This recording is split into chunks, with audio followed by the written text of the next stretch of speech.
آج ہم یہ کہتے ہیں کہ ہم مولا کے ماننے والے ہیں، لیکن کمال تو یہ ہے کہ مولا کو ہمارا انتظار ہو۔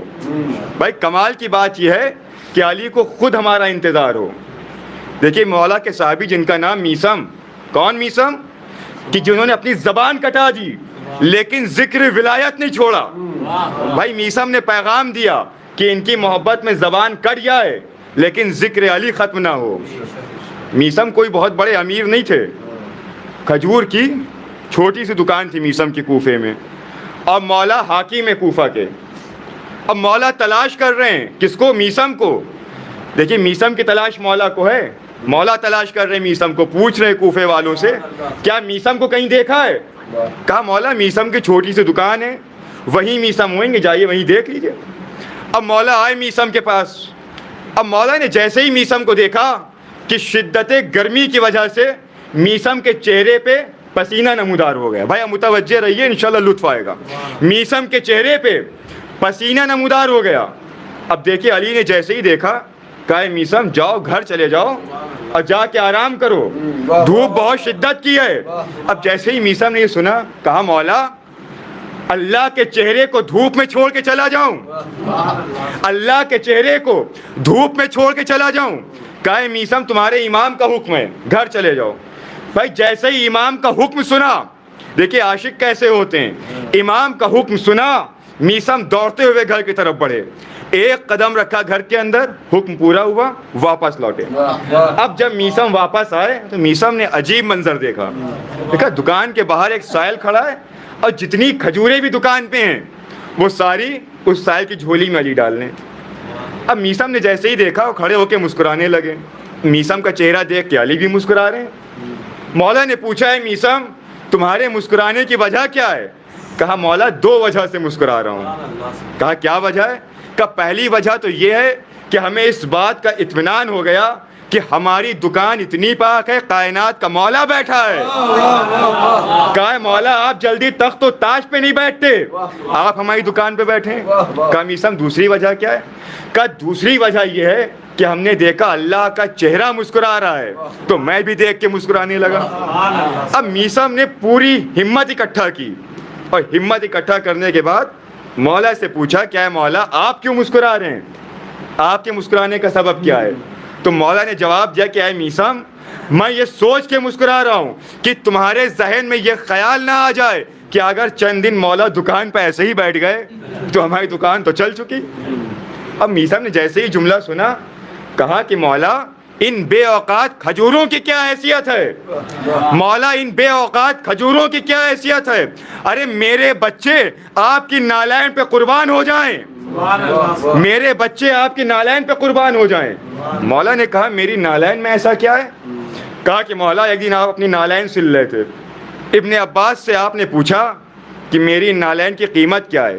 تو ابن عباس نے کہا مولا اتنے پیون لگیں بیکار ہے، کوئی قیمت نہیں ہے۔ تو مولا آپ نے جواب دیا تھا کیا ابن عباس سنو میری یہ نالین تخت و تاج سے بہتر ہے، میری یہ نالین تخت و تاج سے بہتر ہے، اس لیے کیونکہ تخت و تاج وہ ہے جہاں کبھی حق آیا کبھی باطل آیا، کبھی حق آیا کبھی باطل آیا، لیکن میری نالین وہ ہے کہ اس میں جب بھی آیا حق کا پیر آیا، کبھی باطل کا پیر نہیں آیا۔ جب بھی آیا حق کا پیر آیا، کبھی باطل کا پیر نہیں آیا۔ یا اللہم صلی اللہ محمد۔ کہا مولا میرے بچے آپ کے نالین پہ قربان ہو جائیں۔ مولا نے کہا کہ میثم بہت چاہتے ہو ہمیں؟ ہاتھوں کو جوڑ لیا میثم نے، کہا مولا محبت کہاں کر پاتا ہوں، اگر محبت ہی کر لیتا ہوتا تو سلمان نہ بن جاتا، محبت ہی کر لیتا ہو سلمان نہ بن جاتا۔ کہا نہیں بہت محبت کرتے ہو۔ میثم یہ بتاؤ کہ اپنے مولا سے چاہتے کیا ہو؟ جب کائنات کا امیر کسی غلام سے سوال کرے کہ چاہتے کیا ہو تو میثم سوچنے میں مجبور ہو گئے کہ اگر کوئی بڑی چیز طلب کریں گے تو زمانہ یہی کہے گا کہ اتنے بڑے آقا سے غلام ہو کے بڑی چیز طلب کر لی، اگر کوئی چھوٹی چیز مانگیں گے تب بھی زمانہ یہ کہے گا کائنات کے مولا سے مانگی تو چھوٹی چیز مانگی۔ اب میثم سوچ رہے مانگے کیا؟ میثم نے کہا مولا بس اتنا چاہتا ہوں کہ یہ دست امامت میرے سر پہ رکھ دیجئے, یہ دست امامت میرے سر پہ رکھ دیجئے. اب مولا نے دست امامت سر پہ رکھا. اب میثم کا بیان ہے کہ میثم کی کیفیت یہ ہوئی کہ میثم کے سامنے سے غیب کے پردے ہٹ گئے. کہا مولا میری کیفیت کچھ عجیب ہو رہی ہے. کہا میثم کیا ہو رہا ہے؟ کہا مولا میں دیکھ رہا ہوں آپ کے دشمن جہنم میں ڈالے جا رہے ہیں. کہا مولا میں دیکھ رہا ہوں آپ کے دشمن کو نار جہنم جلا رہی ہے. کہا مولا میں دیکھ رہا ہوں میرے سامنے تمام پردے ہٹ گئے. اب مولا نے کہا میثم تمہارا آج سے یہی مقدر ہے, آج تم جس کے بارے میں جو کہہ دو گے وہی ہوگا. اب میثم کا عالم یہ تھا کہ میثم صورت دیکھتے تھے اور بتا دیتے تمہارے باپ کا نام یہ ہے, دادا کا نام یہ ہے, خاندان یہ ہے. تو میثم کوفے کے چوراہے پہ کھڑے ہو جاتے تھے اور لوگ آ کے میثم سے پوچھتے تھے. میثم چہرہ دیکھ کے بتاتے تھے تمہارے باپ کا نام یہ ہے, تمہارے دادا کا نام یہ ہے, تمہارے پردادا کا نام یہ ہے, تمہارا خاندان یہ ہے, تمہارا شجرہ یہ ہے. ایک دن میثم بتا رہے تھے, دیکھیں آپ متوجہ ہو کے سنیے انشاءاللہ لطف آئے گا اس جملے پہ. ایک دن میثم بتا رہے تھے کہ میثم نے سامنے سے دیکھا کہ حبیب آ رہے ہیں. اب جیسے ہی حبیب کا چہرہ دیکھا, کا سن 61 ہجری 10 محرم کربلا کا میدان, حسین پہ شہید ہو کے شہادت مبارک ہو. اب جیسے ہی میثم نے یہ کہا حبیب نے پلٹ کے جواب دیا. دیکھیے جس طریقے سے جواب سوال ہوا تھا ویسے ہی جواب دیا.